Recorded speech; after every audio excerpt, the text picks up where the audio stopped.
Just look at me now. Just look at me now. Just look at me now. Eyes up on me, take a look at me now. Just look at me now. Just look at me now. Eyes up on me, take a look at me now. Takes on the strike side, Bobby! I am look at me now. Chelsea are champions. Look at me now. Good evening. Only 3 weeks remain of this Barclays Women's Super League season, and there are places to be decided at the bottom and top of the table. Here's what's in store on the Women's Football Show. Manchester City were aiming to go 6 points clear at the top of the table, which would mean certain relegation for Bristol City in the process. A victory for West Ham at Villa Park would confirm their safety. And Arsenal would go level on points with Chelsea in second place if they were to overcome Everton away from home. Plus, we'll find out who will join the WSL next season on the final day of the Barclays Championship. With us tonight, former England striker Natasha Dowie and former Spurs captain Jenna Schillaci. Excellent smiling from you two. You look really pleased to be here. I wasn't expecting that at all. Yeah, I did ask them to smile. It's actually true. Now, we're going to dive into all the day's WSL action in just a moment. But first, there is one very big story in women's football right now, and it's Chelsea's controversial Champions League exit to the reigning champions Barcelona at Stamford Bridge. A second yellow card for Khadisha Buchanan on the hour mark, and then a decisive penalty 15 minutes from time meant that Barca reached the final 2-1 on aggregate. The Chelsea boss, Emma Hayes, was fuming after the game, fuming particularly with the officiating. She said that she felt robbed. Now, Jenna, you were watching that, as were you, Tash. What were your takes specifically on those key decisions in the game? Yeah, I mean, the decisions totally changed the game, didn't they? I think the second yellow card was extremely harsh. For me, I thought Buchanan clearly won the ball. I thought it was a really soft decision for such a big match. And then I think playing against a Barcelona team with 11 players anyway is a challenge. But then to go up against them with 10 players, it's an uphill mountain there. And then the penalty as well, again, I thought a really soft decision given the magnitude of the game. When you say soft, though, were they foul? Was that a foul? The Buchanan, for me, no. Penalty, I thought Bamati did really well in her movement to get in between the two defenders. I think as a defender, you don't want to be that in a situation like that. But for me, I don't think there was enough contact at all. If anything, I thought Bamati's foot had actually touched Lawrence to then for her to fall over. Yeah, 100% agree. I think both of the decisions were poor. I think Chelsea were actually really in the game, and I was really impressed with Chelsea. I think probably in past matchups they've struggled against Barcelona. I think because Barcelona have dominated women's football for so long, we probably maybe underestimated Chelsea a little bit. We thought, oh, you know, Barcelona's still going to come away. But actually, Chelsea did brilliant, really did. And I think the decisions ruined the game. You know, I think it has to be better. We speak about refereeing all the time, and these are huge games. You know, Emma Hayes' last game at Stamford Bridge, but these are trophies that maybe players will never have the opportunity to win again. So it has to be better. And, you know, Barcelona found a way in the end, but I think unfairly. And Emma Hayes talked about whether the Romanian referee Iuliana Dumitrescu was the right choice for that particular match. Bear in mind, it was such a huge, intense occasion. Did you have the right experience, did you feel? Not for me, no. I think given the magnitude of that game, the biggest game for these teams now on the European scale, it needed a more experienced referee there. I think it changed the game. I think up until that point, I thought Chelsea had the momentum there, and I felt like they were going to get that goal that they needed. But yeah, for me, I think it ruined the game, and it needed a much more experienced referee. And of course, VAR can't intervene if it's a second yellow card, only if it were to be a straight red. So that's that. And it is Barcelona who go through to the final with Lyon. Now to WSL action as the two sides at each end of the table met. We'll show you the action from it shortly. But West Ham took a point against Aston Villa a little bit earlier in the day. And that meant that Bristol City needed a win to ensure safety for at least one more week. With Chelsea out of league action this weekend, Manchester City had a chance to increase the gap at the top of the table. Vicky Sparks was on commentary duty. We're fighting for our lives, says manager Lauren Smith. She names an unchanged side from the narrow defeat by Liverpool, with #1 goalkeeper Fran Bentley back on the bench after illness, as they look to stave off an immediate return to the Championship for another week at least. How will Khadija Shaw's absence affect Manchester City when it comes to this thrilling title race? The WSL's leading goal scorer will miss the rest of the season with a foot injury. She's replaced by Chloe Kelly in their one change from the 5-0 thrashing of West Ham. A win today would take them 6 points clear of Chelsea at the top of the table, having played 2 games more.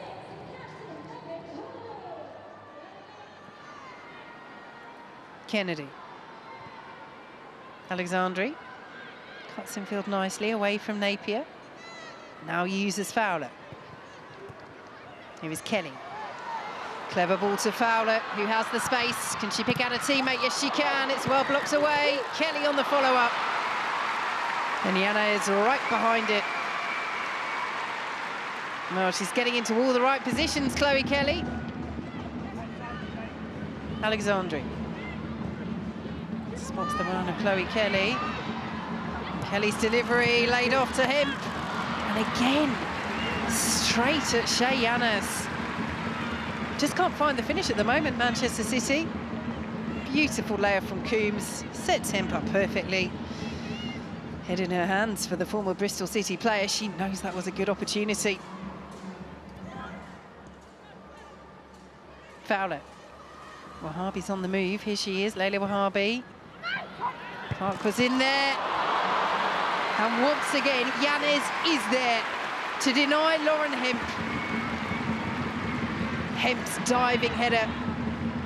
Huge chance for Manchester City right on the stroke of half-time.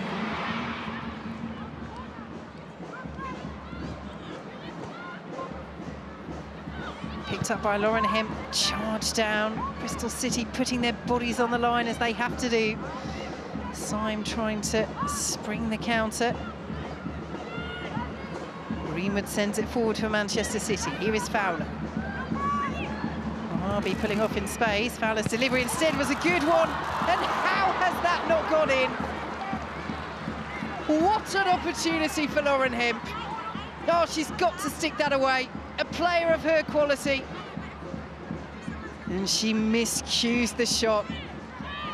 And Bristol City can breathe again. Just. Here is Chloe Kelly. Won't go it alone, Kelly. Instead feeds Park. Good sliding challenge by Brooke Aspin. Manchester City keep it alive. Fowler. And they just can't reach it. Park has it now. And straight at Yanes. How many times has that happened this evening? It's that same phrase that undoes Manchester City, straight at Yanes. And the longer Bristol City keep themselves in this game, the more chance they have being able to push forward as Fowler drives brilliant. Well, sometimes what you need is a moment of quality. And Mary Fowler has just provided that in style. What a hit. What a goal. What a way for Gareth Taylor's side to take the lead. And Bristol City's resilience is broken.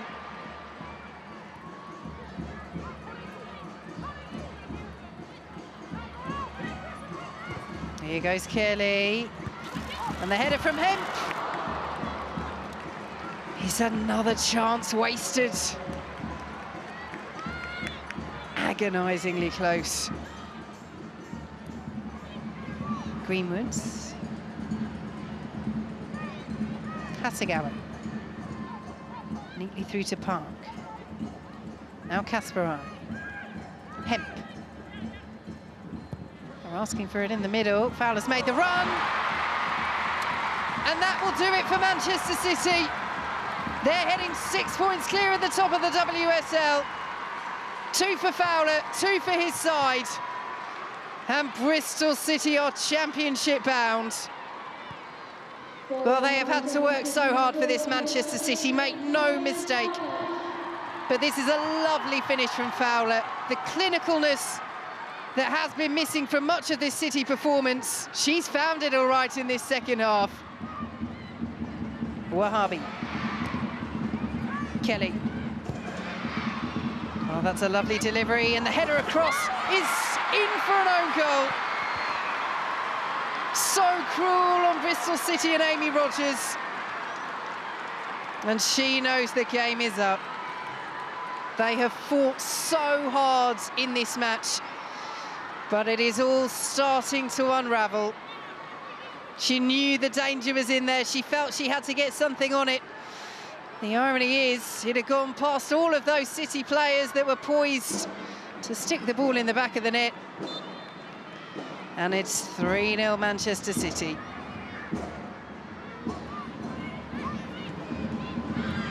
Fowler, neatly done, Kilda Brown. Corner. Good defending by Struck.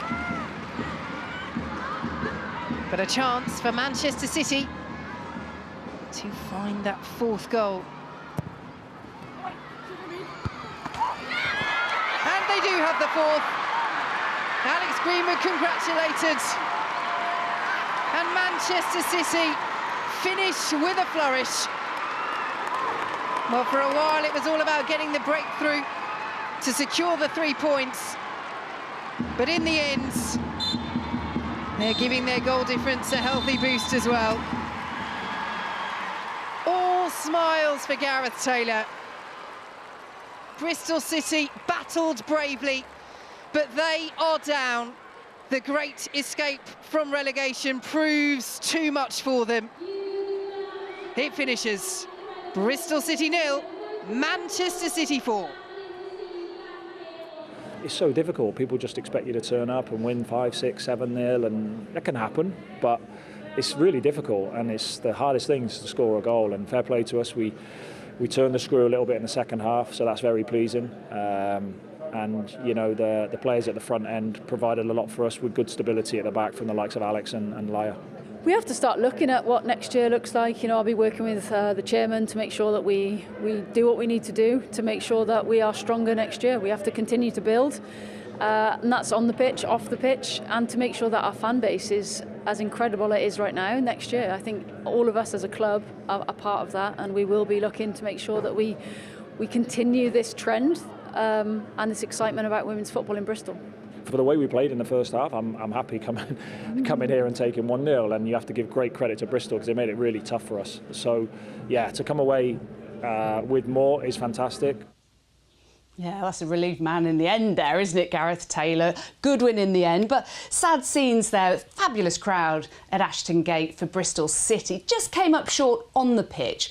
Where do you think it went wrong for them? Yeah, I mean, a really sad day for everyone connected to Bristol City. I think in front of their fans as well have been amazing all season, like huge crowds every home game. But, you know, I think their first half performance today probably epitomised their whole season, really, just how difficult they have been to play against and that fight that they show. I mean, coming into this league and surviving in your first season is such a huge task, and they've done it with, they've attempted it with such a young team as well, inexperienced team. But the lessons I think that they would have learned in this one season in the league will be huge in that development for those players. And like I say, I think having to get something out of this game against Man City, who are in form, it was a mountain to climb. So yeah, really sad scenes. And I think ultimately, maybe that inexperience, the lack of resources has cost them, because I think at Christmas time they were level on points with West Ham. But what West Ham have done, they've gone out and bought players in, Gorey, you know, Newis, Zadorsky's come in on loan, and unfortunately Bristol didn't have that resource to be able to keep up, and that's when the gap started to widen in the league. Yeah, you look at the goals against column for Bristol City, 58 conceded in 20 games. Manchester City, in contrast, have scored 58 in 20 games. But What about what they're doing off the field at Bristol City? Because the more we hear about them, the more we read about them, it's such an impressive operation under the banner of Bristol Sport. And the support is absolutely phenomenal. Yeah, absolutely. And I think it's been like that for a while. I even remember in 2013, Bristol were the big team. So it's great to have seen them, take the step up to WSL. It's sad to see them go down again. But, straight away, they're already talking about selling their season tickets for next season, playing at the main stadium for next season. So I think that shows their intent that they want to get straight back up. Yeah, 8,700 odd today, knowing that they were really up against it against Manchester City. But they did manage to come through. And yes, it was really tough for the hour mark, but they came through after that and 4-0 winners in the end, with a little bit of help from the player of the match, Mary Fowler. Just talk us through her goals. Yeah, I mean, as we said, I think Bristol City made it really, really difficult. They made Man City work. And here was the first time we actually saw Mary Fowler drop in and just drive centrally. The defenders are backed off. And at the end of the day, it's a fantastic strike here. But there's just a little bit of space. She's got a lot of time there, gets her head up, and it's a superb strike. But that's the first time Man City actually tried to penetrate them centrally. I think as well, for Bristol City, they'll be so disappointed, to have held in for 60+ minutes and to be that's the goal you concede. Too much time, too much space. This, for me, I loved with Mary Fowler is this is a proper number 9's goal. This is a Bunny Shaw goal, and I think they struggled in the first half because time and time again, there wasn't players within the width of the post, for tap-ins. But this is what you want to see, that late run, you're almost blindside, defenders trying to kind of see ball and player but can't, and that's a brilliant finish. And really, she turned up, when they needed her. Mary Fowler, still so young, but they missed Bunny Shaw, truthfully in the first half, they really did. I think not having her threat for crosses, that centre forward number 9 that bullies centre halves, those three today aren't that. But they found a way, which is really important. And their style of play will have to adapt without Bunny Shaw. She attracts so many defenders, doesn't she? Like a bees round a honeypot as well. But what did you make of the way they tried to adapt without her? Yeah. And what do they do going forwards? Because she's not going to be there for the rest of the season. Yeah, I think first half they did struggle, truthfully. Bristol are going to bank up and make it hard for you, try and hit you on the counter-attack.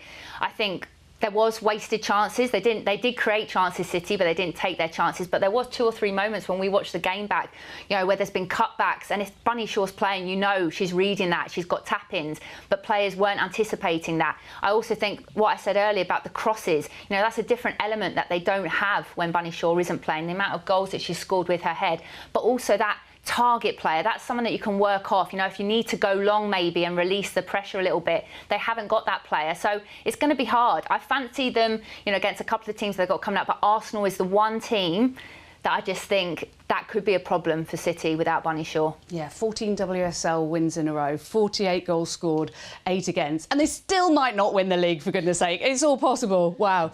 Well, let's have a look at those goals that I promised you at Villa Park, where West Ham United were looking to secure their survival against Aston Villa. Ben Andrews, watch this one.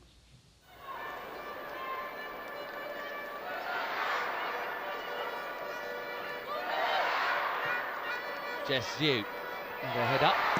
Only one in the middle to aim for, but it's a pinpoint cross that for Ueki, who holds off the challenge, but can't get it past Sophia Port, who got down very well. Kenza Dali, such an important part of their midfield. Kirsty Hansen here, backing herself. Daly in the middle. She got there. It's a good near post run, that. Credit to Tizyak for making the job harder.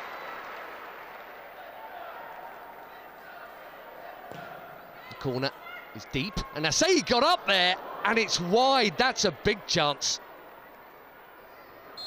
3 contenders over this Villa free kick. Who's it going to be? It's Kenza Dali. Good hit, straight enough though, and Mackenzie Arnold to push it over pretty comfortably. Two sides here who've not really felt that winning feeling in a while. Well, Maritz moving it on. It's neat and it's patient. Now maybe a bit of forward thrust. Hansen, Lehmann, Villa lead. Finally this tight game has its opening goal. And finally Alicia Lehmann is on the score sheet. Her first of the season in the WSL. Maybe a winning goal in a game of very few good chances. Great work from Hansen to make it possible. And a delicate touch for 1-0. West Ham's corner coming in towards Ueki. And Asei, the teenage keeper, gratefully grabs it. Now or never for West Ham as Snurler finds Anouk Denter with a bit of space. Up to Ueki, needs a good cross, and it is. It's Cook, and it's in! Squeeze past Sophia Poor in the 5th minute of stoppage time.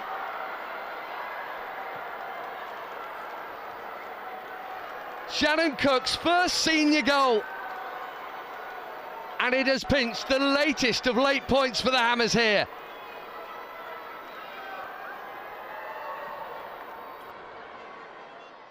I'm glad to get the point. You know, I think obviously we fought really hard to get that goal back at the end. I think for the most part in the first half I thought we dominated the game and we could have been 2-0 up at half time. Second half we increased the intensity. I thought we were much better in our play. I think we caused some problems. And then when you go 1-up, you expect to hold on to that. And yeah, so it's disappointing to concede in the way we did at the end. And I think we're feeling positive coming off the back of that as a team. I think we deserved the point. So it was nice to obviously bring out a tie and fight till the end. I think that's a big highlight of the character of the team, just to keep fighting till the end. Yeah, they did. That point for West Ham, a huge disappointment for Villa at the end there, wasn't it? That clean sheet gone in that moment. But West Ham at the start of this season, Rhian Skinner going in there, not a lot of people would have expected us to be talking about them potentially for relegation with a couple of games to go, although they're not going to go down now. But how do they avoid being in this situation again next year? Look, I think firstly it's been an up and down season for them. Rhian Skinner coming in late, you know, maybe wasn't ideal as a manager. I think a lot of new players, you know, from Japan, language barriers, you know, that takes time. You know, the signings in the January transfer window, again, takes time to bed in. I think they've struggled with scoring goals. I think it was only 17 goals they've scored this season. 18 now, 18, yeah, the lowest, you know, in the WSL, which, you know, isn't ideal. So, look, I think they've got a strong squad. I think they definitely need to add 2 or 3 players, but I think definitely pre-season and this summer it has to be about bedding these players in now. You know, I think maybe next year they'll come good because they have got a really good squad with lots of experienced players.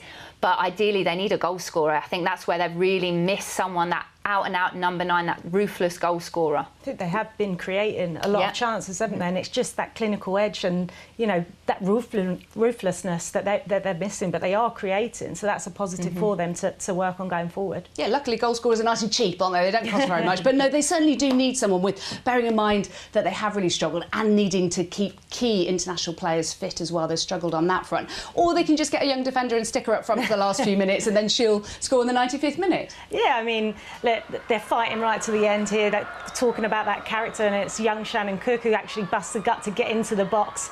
I think, you know, she gets in front of the defender. It's a strong header, but you'd want your keeper to be doing better there in that moment, in the dying moments of the game. Villa would be really, really disappointed to concede like that, but it's a young goalkeeper there, isn't it? And you never want to see that, but credit to Shannon Cook there, busting a gut to get into the opposite penalty box and ultimately clinching a point for her team. The highs and lows of football, isn't it? You know, you could in one breath be talking about Paul, the goalkeeper, you know, getting her debut, you know, clean sheet, and then within seconds, you know, it's a tough mistake, you know, and she knows that she should be saving that. But look, lessons learned. She will definitely learn from that. We've all been there. Yeah. I've missed open goals before, you know, I'm sure yourself as well. And I think those type of lessons, you know, make you stronger, definitely. Jenna and I saw that and we were like, oh, the poor 17-year-old goalkeeper, she's in bits. You were like, good goal. She nipped in there, didn't she? Yeah, no mercy between the legs. Perfect. But in terms of Villa, no win in 4 now towards the end of the season. They obviously started the season so much worse than anybody expected. Now they don't want to end on a low point as well. What's your take on their campaign? Yeah, I think obviously they got off to a really tough start, and I think when you struggle to pick up that wins early on, your confidence goes. And I think last season we saw a really confident Aston Villa team with lots of players in form. You know, Rachel Daly scoring week in, week out. We haven't seen that this season. I think once you lose that from the beginning, it's really tough in a league like this where there are no easy matches to get that confidence, to get that momentum, and I think that's been their downfall this season. I think as well the injury to Dali early on as well, I think was key. You know, the relationship that she had with Rachel Daly last season was magnificent, and I think that really struggled. Yeah, fabulous partnership when they're on form, aren't they? But how they've missed that. Well, last weekend, Arsenal secured Champions League football for next season, and they went looking for a 4th consecutive win when they faced Everton. The hosts were without a victory in 19 previous meetings with the Gunners. Former England defender Lindsay Johnson joined Steve Wyeth on commentary. Well, sympathy with Brian Sorensen, whose list of Everton absentees is so long he needed to jot them down. 3 changes from the win at Brighton, all enforced. In come Karen Holmsgaard for just a 4th league start of the season. Martina Pigamonte and Emma Bissell. Gally, Benison and Cool are the unavailable trio. The Everton bench includes 3 16-year-olds. Well, as for Arsenal, they know all about injuries this season, but are reaching the conclusion in ruder health. Indeed, Jonas Eidevall has the luxury of naming an unchanged side from the win over Leicester. Beth Mead has scored twice in each of the last 2 games. Alicia Russo is the Gunners' leading scorer in WSL and is just 1 shy of 10 for the season. The conditions most certainly a factor, very blustery. And it is blowing fiercely in the face of the Everton defenders. The pressure from Arsenal is not the only thing that they are trying to resist. Finnegan into Snoyce, who's conceded possession and Little looking to capitalise. And Arsenal are in here and looking dangerous. And Blackstenius will reflect upon an opportunity that she perhaps should have taken. Brosnan with the save. Really good save by Brosnan. She had to make it. Quick play around the area, and it's Ford who just plays in marginally. Is she offside? Blackstenius is hard, or is she level? But Brosnan has to come out and close it down, and she does so ever so well.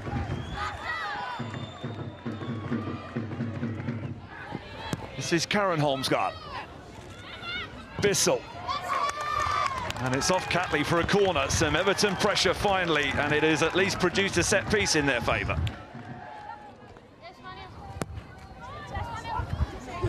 Gone deep with it, and the crossbar has been rattled, and the rebound ends up being bundled wide. Everton having soaked up so much pressure, close to taking the lead through Van Hevermaet. Really good delivery on this left-hand side from Holmsgaard in the back post, and it hits the crossbar. And then it doesn't drop well enough for Van Hevermaet, who's following in. There, she just gets the head to it and heads it wide.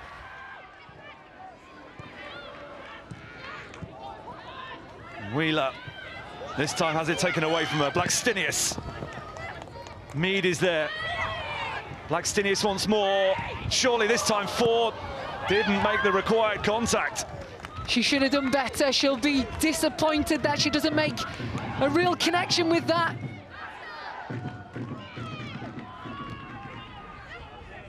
Little. Mead. For McCabe. Blackstenius is there, so too Palova, and somehow once again Arsenal have failed to score. That is a miss, a big miss for Arsenal. Goes with the left foot, just goes wide of that far post. He might just be starting to wonder whether it's going to be one of those days in front of goal.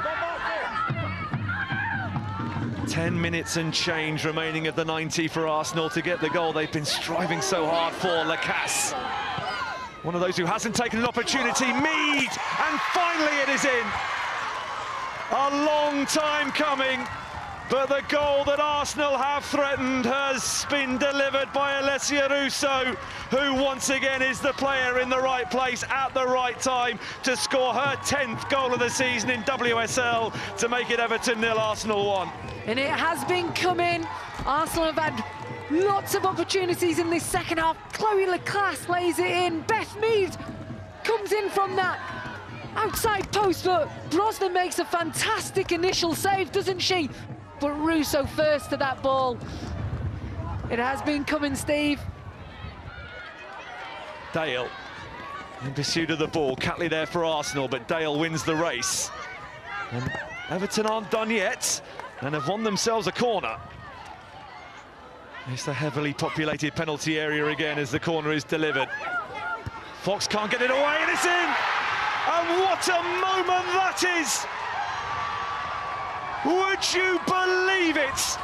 The most glorious moment for an Everton fan on as a late substitute. Izzy Hobson has plundered the equaliser. What a goal for Hobson. She wanted it more than anybody else. What end to this game, and you knew that Everton was still in it at 1-0 with the wind in their favour.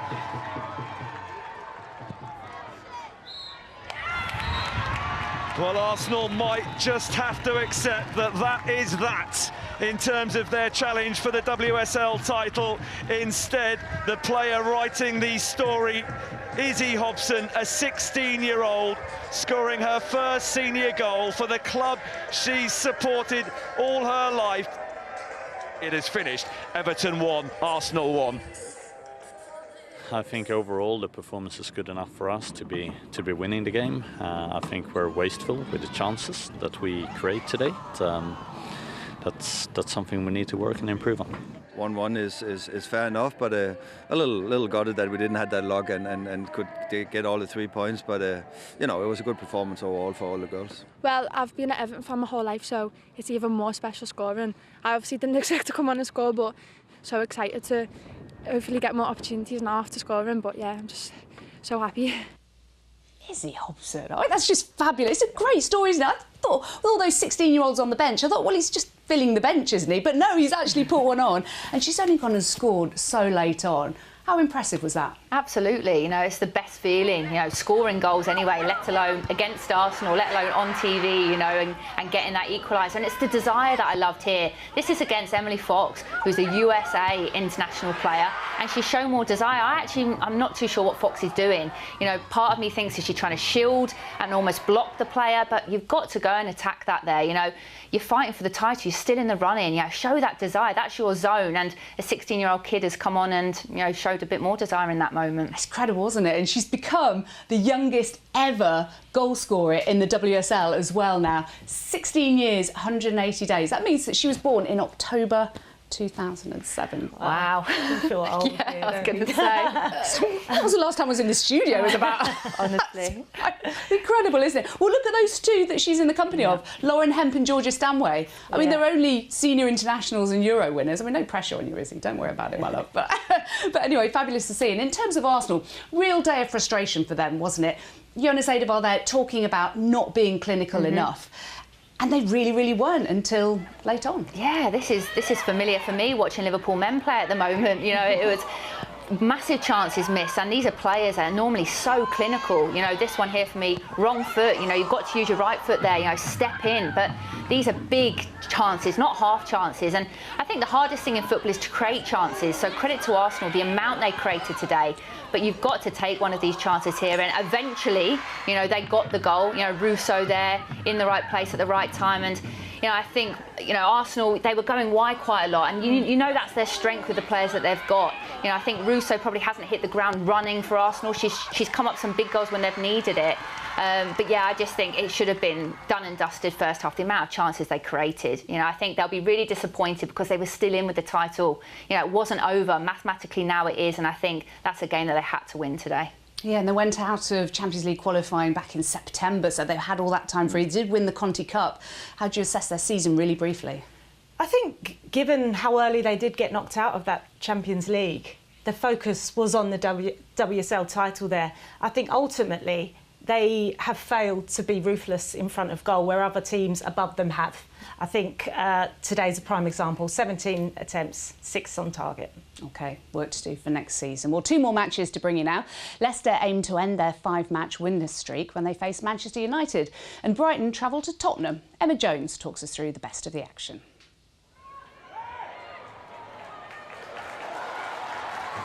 Tottenham, unbeaten in 4 Barclays WSL home games against Brighton, had a golden opportunity to take the lead in the opening minutes, but Charlotte Grant dragged her effort wide. That miss proved costly as Brighton settled into the game, and were it not for a fine stop by Becky Spencer, Elizabeth Turland would have opened the scoring. However, the deadlock was broken seconds later when Pauline Bremer found Turland, who poked in the rebound after Spencer had tipped her initial effort onto the crossbar.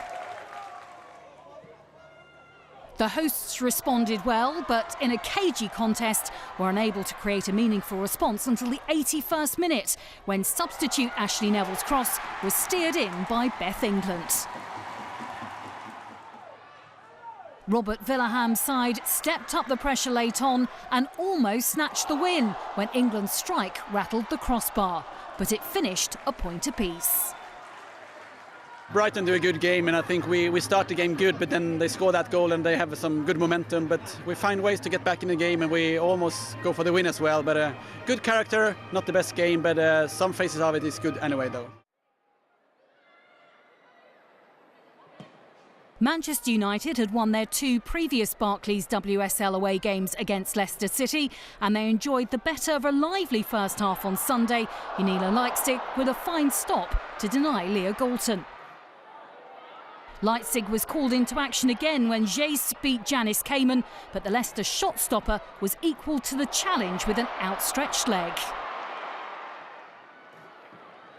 Against the run of play, Leicester had an excellent opportunity to break the deadlock when Missy Goodwin's cross was pushed away by Mary Earps before Yuka Mamiki hit the post and the rebound bounced over Lena Peterman. The game began to open up and the Foxes had another great chance when Peterman found Mamiki, but her shot was comfortably saved by Earps. Leicester were made to rue those missed opportunities when substitute Ella Toon produced a moment of magic 7 minutes from time to finally beat Leipzig and secure all 3 points for Mark Skinner's side. I sat with Mark, to be fair, before I came on, and he said, do what you've been practising in training. The girls know every day I stay out and practice shooting from outside of the box. So, yeah, I felt confident. I've scored a few in training, and he knew that. So, yeah, that was his advice coming onto the pitch to take your shot when it came. And, yeah, it was nice that it went in. It's nice when you can practice those goals and just ping them in the top corner in actual match day. Did you do that? Did you think, I think this Sunday I'm just going to ping one into the top corner from 25 you knew yards? me. I was inside the penalty area only. I was a tap-in number 9. Oh, you were paying no the defenders, I remember that much, that is for sure. But what about that goal? Let's see it again because it's just gorgeous. No, it is. It's brilliant. You know, I think this is what Toon has, you know, in her pocket. You know, any kind of half-yard spaces here and too much time for someone of her quality. Too easy to turn here. But then it's audacious, isn't it, to even try and hit something like that, let alone put it top bins. I think Garcia was almost celebrating taking her top off there. She enjoyed that as well.